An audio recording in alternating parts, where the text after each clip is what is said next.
Good afternoon. Ayan, 456 Adventure. Ayan, so pinachi-check yung kanyang mga busina. Ayan.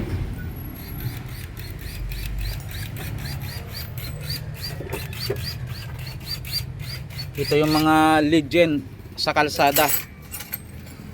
Mitsubishi Adventure.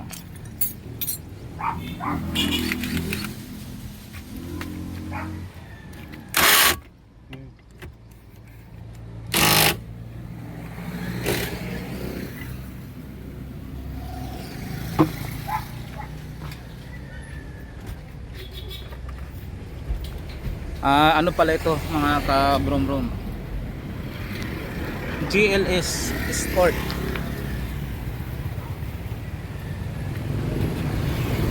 Ilang skin. Ayan mga ka-brom-brom, ganyan ang oil filter ng kanyang ng lahat ng 4D56 engine. Ayan. Turbo ng turbo, so isa lang ang filter niyan. Pakadaliya. Pakadaliya doon.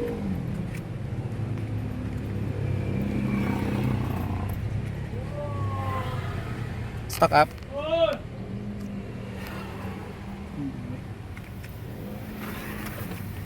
Check mo na rin yung relay niyan.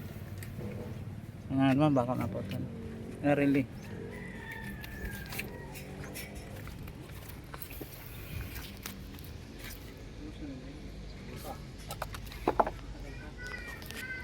So yung ano niya 10 amperes mga ka-brom-brom. Ito yung kanyang fuse.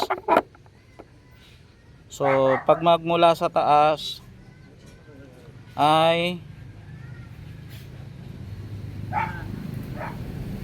pangatlo. So ito. Oh, bakit ang nakalagay dito 15 amperes?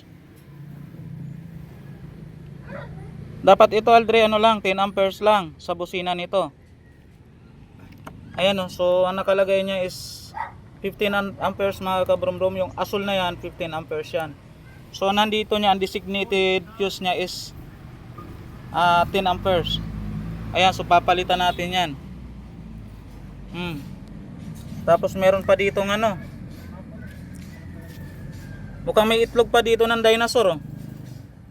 Itlog ng butiki. Ayan, itlog ng butiki at saka itlog na malaki. Ayan ha. Boss Enteng. Tanggalin mo yan. Pinamugara na ng itlog ng butiki yan. Stock daw to eh. Dami. Ayan, kitang-kita mo naman kung gaano ka-stock.